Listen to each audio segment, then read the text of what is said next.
فرق تذکره وکړه. مؤمنانو شان دا دی چې د ځان تیار ساتي د الله د حکم دپاره. اوس که څه عارض پیدا شو بیا په دې مجرم نه دی. او منافق داسې دی چې هغه د الله د احکامو څه پروا نه کوي. که مونځ دی او که روژه ده او که جهاد دی او که بل دی د هغې څه پروا نه کوي. نه د دوی عذرونه دا د دروغو دي. پیغمبر علیه الصلاة والسلام چې کله د مدینې منورې نه ووته سفر شروع شو، دا د منافقینو مشر عبدالله ابن ابی د خپلو ملګرو سره واپس شو او ملګرو ته وی موږ ښه هوښیار خلک یو، لیوني نه یو، ښه عقل نه کار. بیا د دې سره د چا سره چې مقابله ده نو د محمد ته دا جنگ د بنو الاصفر دا ګپ ښکاري. دا څه ګپ خو نه دی، دا لوی طاقتور ملک دی، دا د هغې سره جنګېدل د هر سړي کار نه دی. لہذا زه ګورم دی ته چې کم دوی لاړ شي نو دا یو یو د پیغمبر د ملګري دا به دې رومیانو د ونو پسې تړلي، څوک به د ګټو پسې تړلي، څوک به د ونو پسې تړلي. نو دا خلک د روم دا د هغې د اولادې نه دی. نو ځکه هغه د نیاګانو پلار چې و نو هغه اسفر و، نو ځکه دې ته بنو الاصفر و. او بعضې وجه دا ذکر کوي چېرته په کومه زمانه کې د دې رومیانو او د حبشیانو جګړې راغلې وې. نو رومیان سپین خلک دي او حبشیان تور خلک دي. نو جګړې راغلي دي، په هغه جګړو کې دا حبشیان غالب شوي دي. نو چې غالب شو نو اسپر زیړ ته وایي، دا زیړه رنګې ته پیدا شول، نو ځکه د رومیانو ته دا مشهور شوي دي په بنو الاصفر باندې. نو دوی ته نه پاتې شول. نو الله جل جلاله مسلمانانو ته تسلی ورکوي دا پاتې کېدلې بهتر دي. ما زادوکم دی بنو زیات کړی ستاسو دپاره الا خبالا مگر فساد. فسادونه به یې سوا کړي. هغه فسادونه دا چې د دوی څه کار دی؟ مسلمانان بزدله کول، په دوی کې رعب یره اچول. نو چې ته خپل ملګري بزدله کې یره یې نو دا دوی فساد دی. زر اوچتې او بیا بېږدې او بیا بیا زر اوچتې او بیا بېږدې. نو څنګه چې دا اوښان منډې وهي او په دې ځمکه باندې خپه ډېره نه ایساروي، نو دې نه په وضع سره تعبیر کېږي. دلته دا کنایه ده د چغلیانو نه، د شیطانت نه. معنا که دا تاسو کې وتلي به کار به څوک د ده خبره هلته وړل، د هغه خبره دلته وړل، دا غازیان به په خپل منځ کې جنګولي. تاسو کې سماعون غوږ ایښودونکي دي لهم دوی دپاره.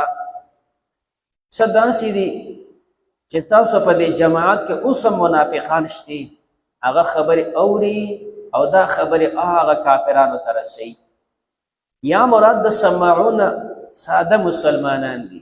یو مسلمان داسې وي چې هغه ساده وي، داسې ډېر زیرک او هوښیار نه وي. نو دا ساده مسلمان چې کومه خبره واوري سادهګان دي، چې دا رازونه بل ته ښکاره کړي نو هغې ته موقع میلو شي. سماعون ستاسو خبرې بل ته رسوي. والله علیم الله پوهه دی بالظالمین په ظالمانو. لقد ابتغوا الفتنة تاخی سره دی لټولې وي فتنې من قبل پخوا.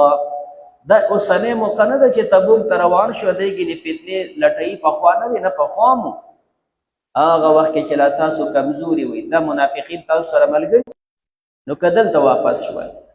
همدارنګې خلاف د پیغمبر د څومره رواني کړي دي. بنو قینقاع شرونه جوړ کړه، وعدې یې ماتې کړې، پیغمبر علیه السلام د هغوی محاصره وکړه. همدا منافق رالی او پیغمبر علیه السلام یې د ګریوان نه ونیو، ورته ویې دا زما ملګري ابتغوا الفتنه دی لټولې فتنې من قبل پخوا.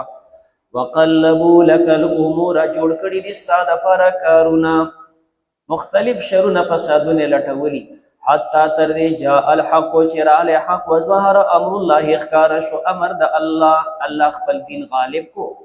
وهم کارهون او دوی بد ګڼونکي وو. الله خپل دین غالب مالک و.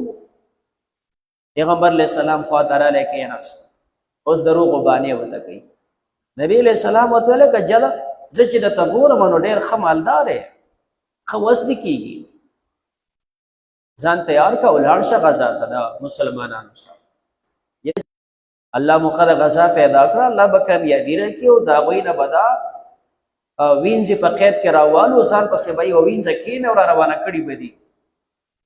ښه دا به چې کوم دی ښځې هم پکې راځي. یاره نو بیا خو زما دې قوم ته پته ده که نه چې زه ګوره د ښځو ډېر شوقي یم، نو که دا ښځې پکې رالې ما نه به ډېر غلط حرکتونه وشي، بیا خو د سره ما بوځمه. ښه مالدارې هر څه دې ښه ډېر دي، ښه دې وس کېږي، ښه روغ جوړې، ولې رستو کېږي؟ او دا ته چې څه کوې نو ګوره زما دا خیال دی چې بابا په دې کې به الله پیغمبر ته داسې سره ولیږي چې هغه به بیا د قیامته پورې لوستی شي او دا به ګوره غونډ زموږ شرمي مه رسته کېږه. د ورته چې کوم دی بس صحیح ده. نو بهر کیفه نو الله فرمایي بعضې پکې داسې بېوقوفه هم دي. ومنهم من یقول هغه دی چې دوی وایي اذن لې ما ته اجازه وکړه، ما ته اجازه وکړه په ناسته چې زه پاتې شم، ولا تفتني ما په فتنه کې ما درې مطلب داسې هم ویلی شي زما اړه نشته چې لاړ شم او ته راته وایې چې را لاړ شه. نو چې هر کله زه نه ځمه نو خامخا به ماته اجازه کې، نو چې ته خفه کېږې او بیا راته اجازه کې، د هغې نه ښه ده چې ښه په خوښۍ راته اجازه وکړه پرېږده، زه هسې هم نه ځم. که ته اجازه کې او که نه کې زه نه ځم، نو چې نه ځم نو هسې به م راته اجازه کې، نو چې بیا ته خفه او اجازه کې د هغې نه هم دقسې را سره وکړه. ولا تفتن کافرین فکافرانو لو خرجو کدی وتلی وی فیکم پتاسو کې ما زادوکم دی بنو زیات کړه تاسو د پر الا خبال مگر فساد ولا اوضعوا دی بچلولی خلالکم تاسو په منس کې فتنه یبغونکم الفتنه دوی لټی تاسو د پر فتنه وفیکم او پتاسو کې سماعون وقی خودن کې دی لهم د دوی منهم باز په دوی کې من هغه دی یقول وی اذن لی ما ته اجازه وک ولا تفتن